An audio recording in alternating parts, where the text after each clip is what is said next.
dès que nous lisons un certain nombre de choses dans la presse en rapport avec l'opération, nous nous réunissons rapidement en plénière pour prendre des dispositions correctes. Entre autres griefs, hein, je vois pour ceux qui ne l'ont pas lu, ceux qui ne le savent pas, on parle de mauvais chargement de la plupart des kits biométriques, la démission de plusieurs opérateurs kits, non-maîtrise du logiciel par les opérateurs. Allons un, si vous voulez. Bon, on pourra pas d'accord, mais peut-être quelques points rapides, on peut répondre. Notamment les kits qui parfois ne fonctionnent pas, mauvais chargement. Alors on dit mauvais chargement des kits. C'est des questions d'ordre très technique.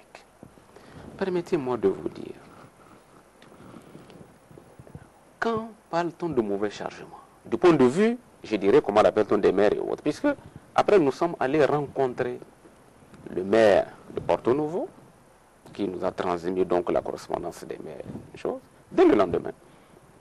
Nous avons dit, mais qu'est-ce que vous entendez par mauvais chargement des kits? Ils ont dit, il y a des pétitionnaires qui se présentent dans un centre de collecte. On recherche leur nom, on ne trouve pas leur nom dans ce kit, ils vont dans un autre kit, d'accord, on recherche et on retrouve.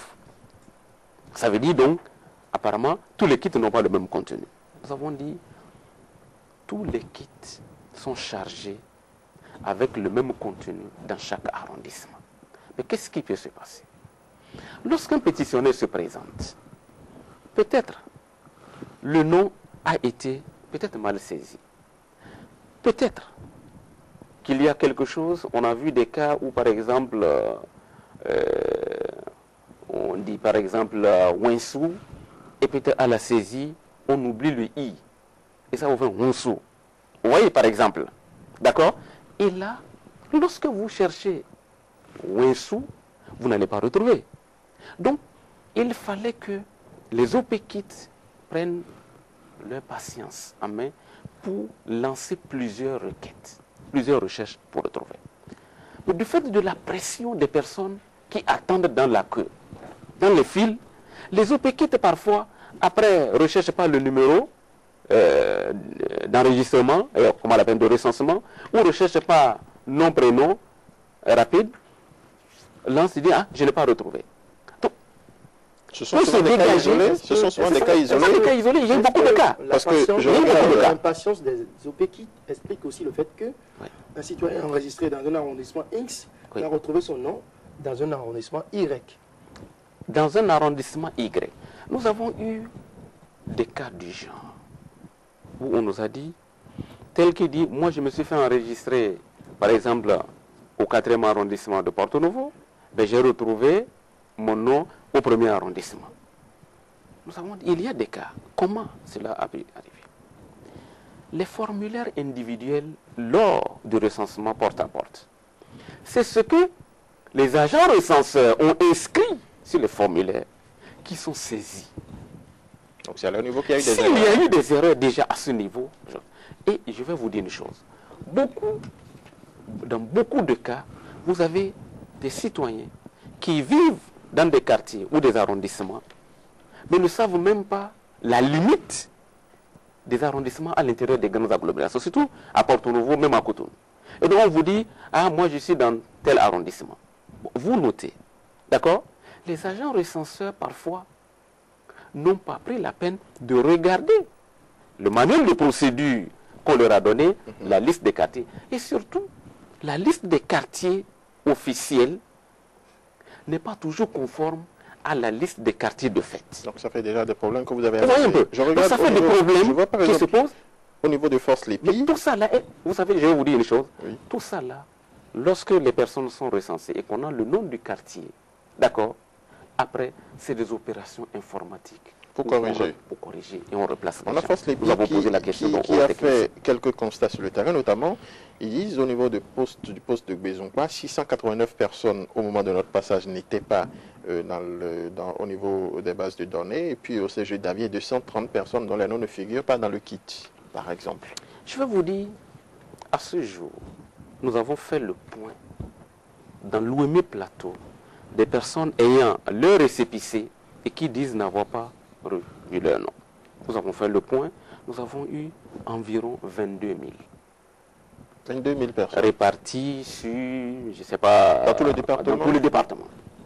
Nous avons dit, si les gens disent qu'ils n'ont pas vu leur nom, les kits, ça veut dire que ou les noms ne figurent pas dans la base de données, ou bien les gens ont fait de mauvaises recherches. Qu'avons-nous fait? Nous avons installé, à commencer par Porto Novo, une unité de recherche à partir du serveur communal Porto Novo. Et on a chargé, en rapport, après discussion avec le maire de Porto Novo, nous avons décidé de réinstaller 25 kits supplémentaires qui resteront même après la phase de prorogation. Et depuis hier, on a commencé par faire les recherches. On dit, prenez la liste, puisque toutes les personnes concernées sont inscrites dans des cahiers registres déposés dans les centres de collecte. Hier, par exemple, lors des recherches, plus de 2000, puisqu'on a mis une équipe, j'ai dit, il faut me rechercher systématiquement tous les noms des personnes qui se sont inscrites dans les cahiers registres et qui ont leur récépissé qui disent n'avoir pas vu leur nom. Il n'y a pas de raison qu'on ne voit pas. Donc l'opération est en cours et les recherches se poursuivent. Voilà, hier, dans la journée d'hier seulement, les recherches ont permis de retrouver 2000 avec les références et on met tout. Et ils vont continuer jusqu'à retrouver l'ensemble et les kits vont être laissés dans les chefs, dans les arrondissements ou dans les chefs-lieux de communes pour récupérer toutes ces personnes-là. Autre problème, vous avez pas mal de kits qui tombent en panne. Très souvent. C'est une opération à haute technologie. Il y a des kits qui tombent en panne, mais il y a des équipes de maintenanciers. Dans chaque commune, nous avons fait l'expérience, dans l'OM Plateau, on avait laissé un maintenancier par commune. On a remarqué que ça n'a pas suffi, parce qu'il y avait eu beaucoup de sollicitations. Dans l'Atlantique littoral, nous avons laissé 2 maintenanciers par commune, dans Cotonou, 2 par arrondissement. Et la plupart des pannes, parfois, on peut vous dire, c'est l'imprimante. Par exemple, on lance l'impression. Il y en a parmi les opérateurs kits, d'accord? Parce que l'opérateur technologique nous a dit, si vous manipulez tel instrument ou tel appareil, et que c'est de votre fait que certaines pannes surviennent, la garantie ne couvre plus l'appareil. Cela fait quoi?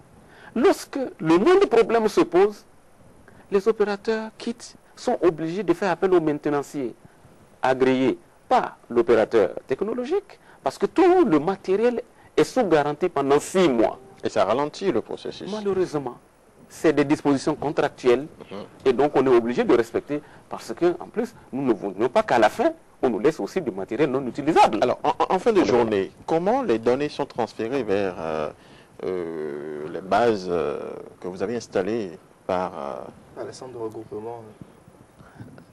En fin de journée, les données sont transférées des centres de collecte vers les centres communaux. C'est-à-dire, dans chaque commune, vous avez un serveur communal. Dans Cotonou, nous avons mis 13 serveurs parce qu'on a pris chaque arrondissement comme étant l'équivalent, voilà, quoi, d'une commune ordinaire.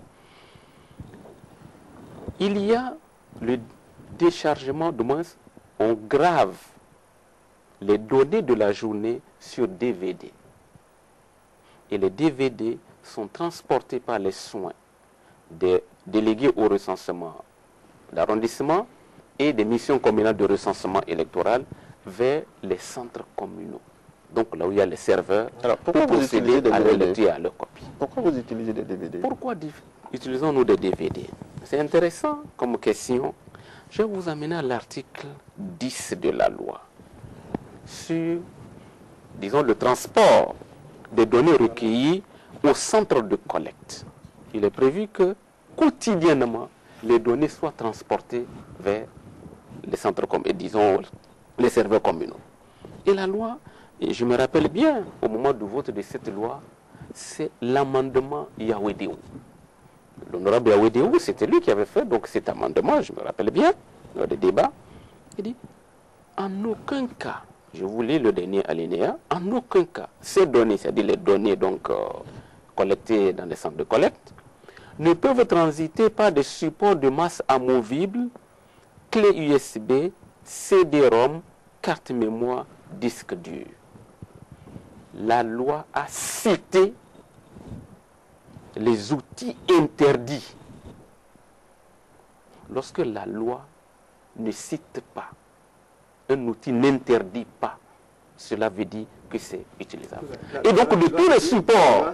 Si les outils non falsifiables, vous croyez que les DVD ne sont pas falsifiables? Les DVD utilisés... C'est assez fiable. Les DVD utilisés, vous savez, je ne sais pas, ça c'est un domaine informatique. Au niveau de l'alinéa 2, je vais vous dire... Excusez-moi, oui. Vous avez cité l'alinéa 3. Au niveau de l'alinéa 2, on dit oui. Les données pour la sécurisation de leur transport jusqu'au Centre national de traitement sont transférées sur des supports informatiques infalsifiables. Absolument. Et résistants aux intempéries. Absolument. Les DVD que vous utilisez, parce que vous avez dit que les DVD ne sont pas cités, parce qu'on a juste mis clé USB, CD-ROM, 4 mémoires 18, les DVD ne sont pas infalsifiables, sont résistants aux intempéries. Alors, je vais vous dire une chose. Lorsqu'on dit infalsifiable, résistant aux intempéries, c'est pas parce qu'on dit résistant aux intempéries qu'on va prendre les DVD, on va les plonger, comment l'appelle-t-on, je sais pas, dans des jarres d'eau ou bien autre. Non, pas du tout. Nous sommes d'accord? Infalsifiable, cela veut dire qu'il y a un système de cryptage avec des codes pour que n'importe qui ne puisse pas lire, comment l'appelle-t-on, les DVD à partir de son appareil. Et les informaticiens ont pris toutes les dispositions de mon point de vue. Et je vous dis, aujourd'hui, je leur ai demandé, vous savez, tel que vous posez des questions, vous ne savez pas à quel point je soumets ces techniciens à rude épreuve par rapport aux exigences de la loi. Et ils m'ont dit, dans aucun autre appareil que les, comment l'appelle-t-on, les kits biométriques, vous ne pouvez, les kits biométriques aussi, vous pouvez graver. Une fois que vous finissez de graver, l'opérateur quitte qui a gravé, d'ailleurs c'est comment on appelle les techniciens serveurs, techniciens micro, celui qui a gravé ne peut pas lire avec son appareil. C'est quand même intéressant. Hein, la lecture se fait avec, s'il vous plaît, la lecture se fait avec, comment on appelle le serveur communal.